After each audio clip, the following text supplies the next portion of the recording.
Hi, everyone. Today I want to talk about the excellent Netflix series Adolescence, and particularly episode 3, which involves the psychologist Brioni and the main character Jaime. This is a wonderful series. It's extremely well acted, and it's really cool how each episode was shot in one take. But what I want to talk about today is, from the perspective of a psychologist, some of the problems with the portrayal of the psychologist Brioni in this episode. Now, Brownie's there as an independent expert to provide a pre sentence report that will allow the judge and the jury an understanding of Jamie's charges and his understanding of the charges against him. So, Bryony's not there to provide treatment or therapy. She's not there to help or support Jamie. That's really important to understand. She's there as an independent expert. And we also found out that at the beginning of the episode that this is her fifth visit with Jamie, which suggests that they've spent a fair bit of time together, and that becomes really important a little bit later on. So the first issue I have with Brownie is that she's somewhat manipulative and really kind of blurs the nature of the relationship that they're having between her and Jamie. Now, although she explains to him and she's clear with him that she's not there to work for him and that she's there to be independent and to provide a pre sentence report, she also does things that make him feel special and things that make him feel like she genuinely cares about him. She brings him a hot chocolate from the vending machine, which would be fine, but then she adds marshmallows that she brought from her own home because he told her earlier on that he likes marshmallows in his hot chocolate. She also brings him half of her sandwich that she made and she offers it to him like a friend would do on the playground with him, offering half the sandwich. She also shares personal details about herself, that she calls her grandfather Pop Pop and that she wasn't really good at playing sports at school. So there's all of these things that she's doing that are making Jamie feel like she cares about them, that she's special, that he's special. Now, while it's important to develop rapport, particularly when a psychologist is working with a child, the hot chocolate, the marshmallows, the half sandwich, Pop Pop relating to him by sharing personal things about her, this goes a little bit above and beyond rapport building, and it understandably makes Jamie think that she cares and values him as a person. Which leads me to my second issue, which is because Jamie is confused by the nature of their relationship and her role, he often and regularly seeks reassurance and comfort and care from Brioni on multiple occasions throughout the episode. He repeatedly asks her if she's testing him or trying to trick him because the questions she's asking him don't seem to relate to an independent assessment of his understanding of the situation, but more a sense of her being interested in him as the person that he is. She's showing interest and care in him. At least that's how it's coming across to Jamie. That's his understanding and his impression of what she's doing. And Jamie gets understandably upset at times that Brownie doesn't behave or respond to him like someone who actually cares about him. He gets upset when he says to Brioni that he thinks his dad was ashamed of him when he messed up playing soccer. And he gets upset because he thinks that Brownie should have told him that his dad wasn't ashamed of him.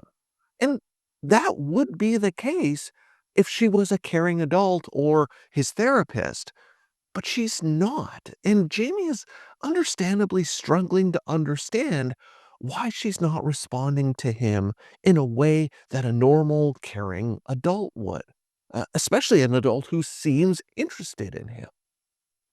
This happens again when he tells her that he's ugly, and she doesn't challenge that or tell him that he's not ugly the way that he would expect, or want her to. Jamie clearly cares about her and he feels attached to her, even to the point of telling her that he thinks she's pretty. So she knows he has feelings and is potentially vulnerable.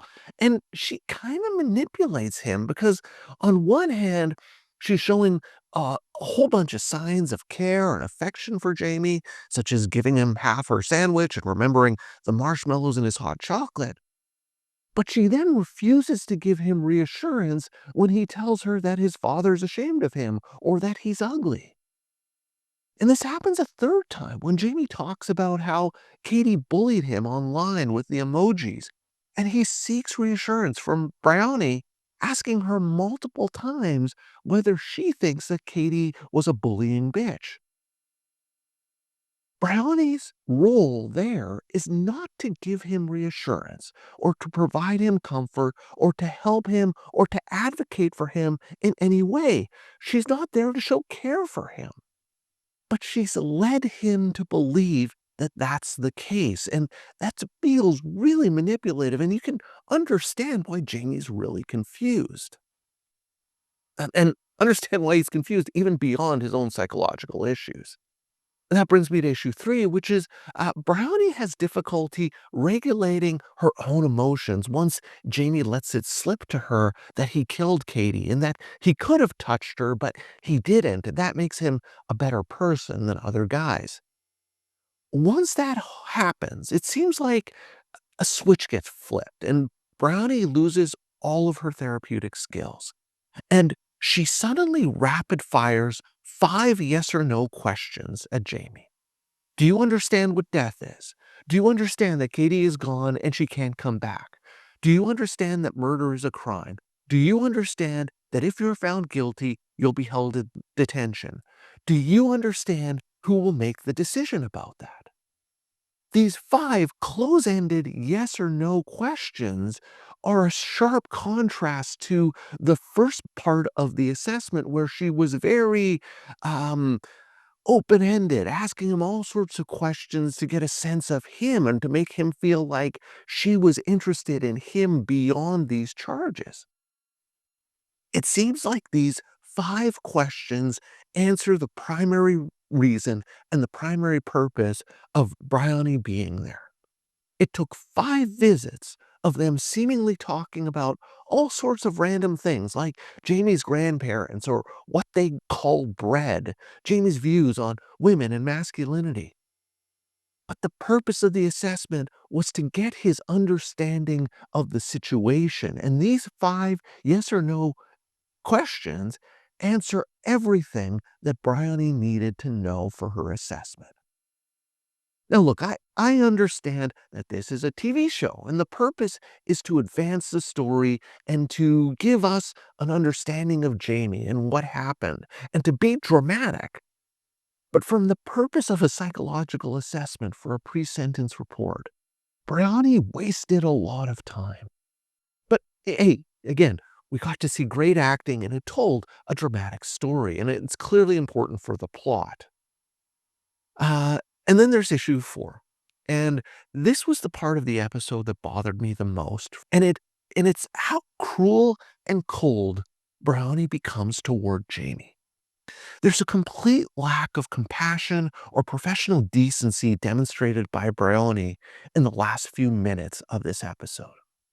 Yes, I understand that Jamie murdered Katie, uh, but this is presumably not the first time that Brioni has assessed someone who's killed someone. So this shouldn't be shocking or particularly novel for her to experience. But immediately after Jamie answers the rapid fire 5 questions, Brioni tells him coldly that this was the last session and tells him to take advantage of the mental health services that they're going to be offering him. She knows that he likes her. She knows that he's attached to her. And to a large degree, she's fostered that sense of attachment and connection that he's felt to her. And she coldly crushes him by telling him that they will not be seeing each other anymore.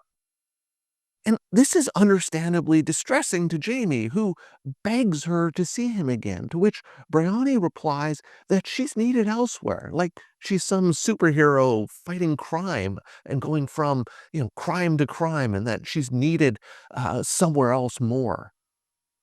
Jaime becomes increasingly desperate. He says that this isn't a proper goodbye, to which she coldly responds, "It is," and she thanks him for his time. Jaime says they haven't finished, and she says they have, because she understood what she was there to do, and he didn't. Jaime becomes increasingly desperate. He tells her that he likes her. He desperately asks Brioni if she likes him. And ironically, in that moment, Brownie tells him that her job was to be there as a professional, which is ironic as in that moment, she's behaving in an extremely unprofessional manner.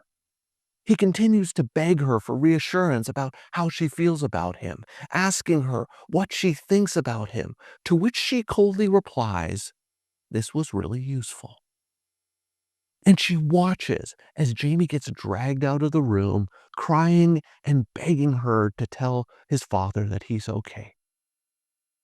Look, as psychologists, we're also human beings, and we don't always like the people that we interact with professionally.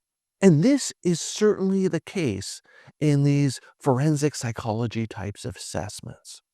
I've done lots of these assessments before, these types of assessments before, and I haven't liked all of the people I've examined. But at its core, one of the ethical principles in psychology is says that we're supposed to have respect for the dignity of the people that we interact with. And I don't think that Briony lived up to this ethical principle in this moment. Yes, Jamie's a monster. Yes, he murdered Katie.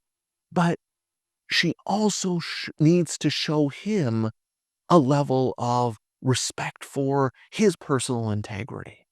She molded and fostered this connection that he felt was real and she clearly knew was fake. And so she manipulated him to get the information that she wanted. And it's not really the way psychologists are supposed to work. But look, these are nuanced psychology things that probably only psychology nerds really care about. And if I wasn't a psychologist, I probably would have watched episode 3 of Adolescence and thought it was absolutely fantastic because the acting was great and there was so much intensity and so much drama in this episode. It's a fantastic episode. And even with my gripes about the psychologist's behavior, I still really enjoyed the episode and the series overall. And if you're interested in learning more about different types of psychological interventions and treatments, I'd encourage you to check out this video.